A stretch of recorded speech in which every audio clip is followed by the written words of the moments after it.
Bandara Morowali, atau Bandara IMIP, di Sulawesi Tengah, baru-baru ini menjadi sorotan karena beroperasi tanpa kehadiran petugas Bea Cukai dan Imigrasi. Celebesmagazine.com, Menteri Pertahanan, Safri Samsudin, mengungkapkan temuan ini, memicu reaksi keras dari berbagai tokoh dan lembaga. Bandara ini terletak di kawasan industri PT Indonesia Morowali Industrial Park (IMIP) dan telah beroperasi sejak 2014.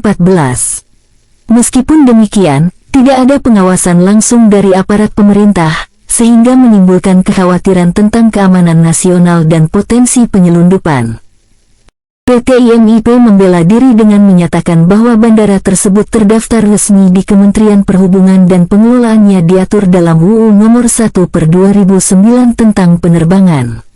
Namun, Komisi DPR RI mendesak pemerintah untuk mengusut tuntas operasional bandara ini dan memastikan bahwa tidak ada negara dalam negara. Pemerintah diharapkan dapat menangani kasus ini dengan serius dan transparan untuk memastikan kedaulatan negara. Sebuah bandara tanpa negara ternyata sudah beroperasi 11 tahun.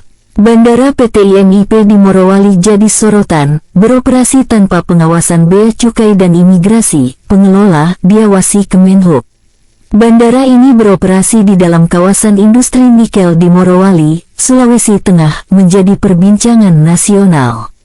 Bandara PT Indonesia Morowali Industrial Park (IMIP) dituding beroperasi secara ilegal karena tidak memiliki kehadiran petugas Bea Cukai dan Imigrasi, sehingga menimbulkan kekhawatiran serius mengenai celah kedaulatan dan keamanan nasional. Bandara yang telah beroperasi sejak 2014 ini baru viral setelah Menteri Pertahanan Safri Samsudin mengungkapkan temuannya usai kunjungan kerja ke Morowali, November tahun 2025.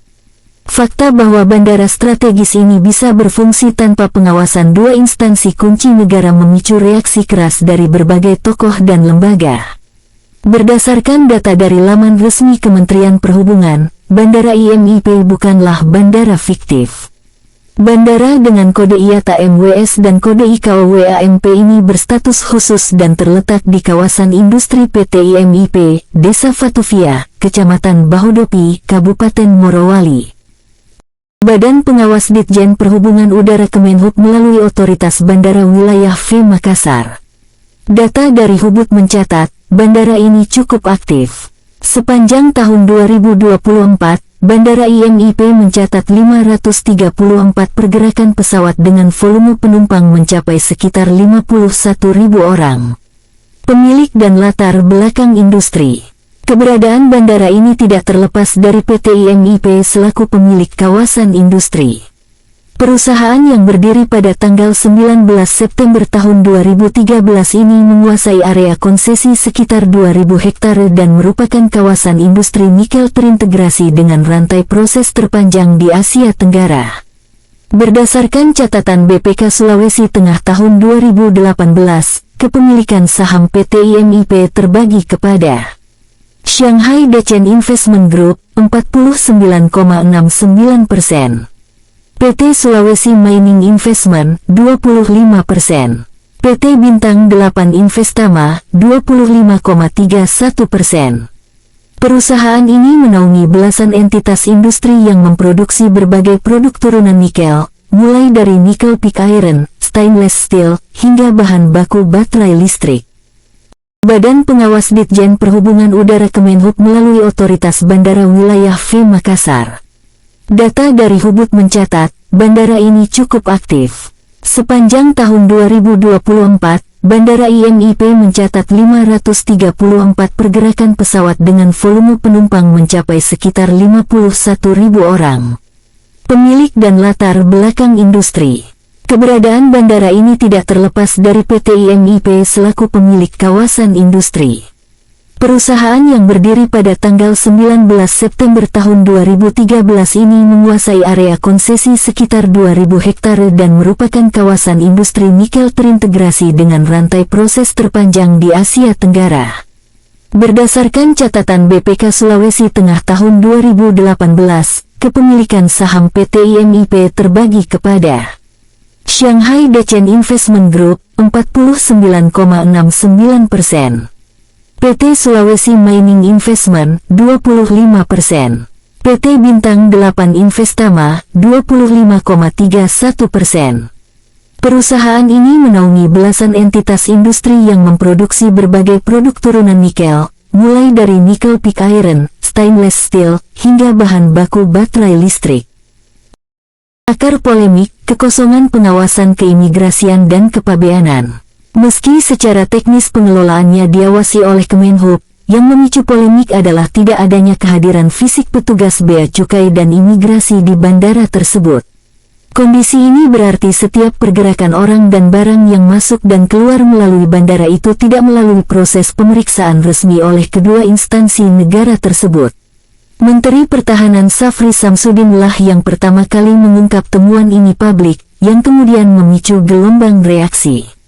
Bandara yang tidak memiliki perangkat negara yang bertugas di dalam bandara tersebut. Ini merupakan hal yang anomali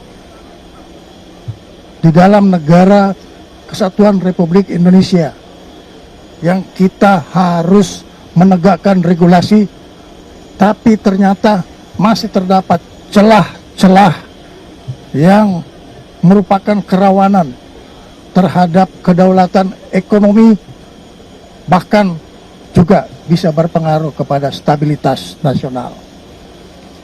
Ini menjadi bagian evaluasi kita untuk melakukan suatu penertiban dan pengamanan dengan melakukan deregulasi terhadap ketentuan-ketentuan yang sudah dikeluarkan.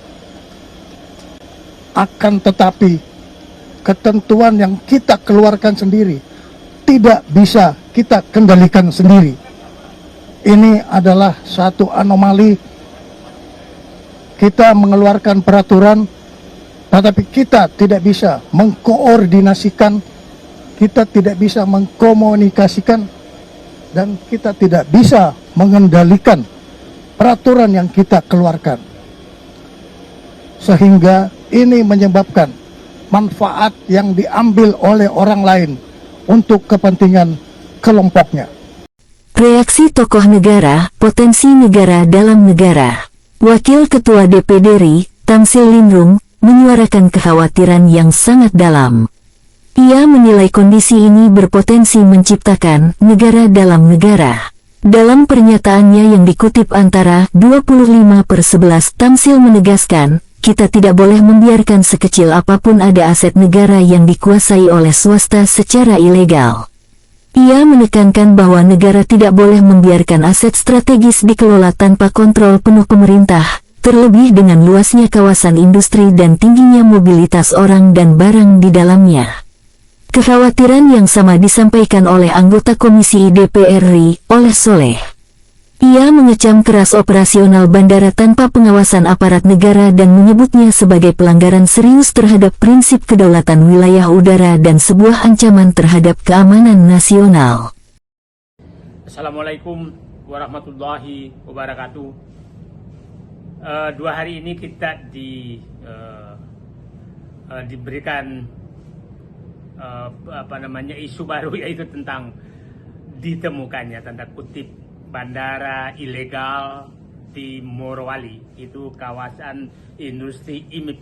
Nah, ini saya ingin jelaskan dulu persoalan sebenarnya, karena sepertinya saya agak paham tentang PT IMIP. PT IMIP ini, waktu saya masih menjabat sebagai staf khusus Menteri SDM Bapak Sudirman Said, saya udah datang ke sana. PT IMIP ini di belakangnya adalah PT Bintang 8, yang isinya memang bintang-bintang, bintang-bintang isinya, untuk membangun pusat smelter yang ada di Morowali, Sulawesi Tenggara, Sulawesi Tengah. Itu perbatasan Sulawesi Tenggara, Sulawesi Tengah. Nah, yang menarik PT IMIP ini adalah itu adalah dibentuk berdasarkan izin dari Menteri Perindustrian, bukan dari Menteri SDM. Maka saya dengan Pak Sudirman Said, saya itu kaget, kok ada pembangunan smelter tanpa izin Menteri SDM. Nah, setelah saya ke sana, ketemulah saya, ternyata direksinya itu sebagian besar adalah bekas pejabat Kementerian Perindustrian, bahkan bekas dirjennya itu jadi dirut di PT IMIP ini. Nah, sepertinya ada cara mereka mensiasati hukum, karena sebenarnya secara aturan orang saat itu baru boleh membangun smelter kalau dia punya IUP. Nah, ini nggak ada IUP-nya, belum ada IUP-nya membangun smelter yang sangat besar, dan kita tahu pada saat itu bersamaan dengan isu penutupan ekspor ore dari Indonesia, sehingga Cina mencari jalan agar bisa masuk memindahkan smelternya yang sudah ada di Cina ke Indonesia. Nah, masuklah lewat jalur tikus ke kekuasaan untuk mendapatkan izin pembangunan smelter. Nah, saya datang situ belum diresmikan presiden, itu awal 2015. Saya sudah datang ke sana, itu saya dijemput pakai helikopter dari Kendari ke Maros. Demikian Mustafa Kamal dari tim Celebes Magazine melaporkan. The best of the best.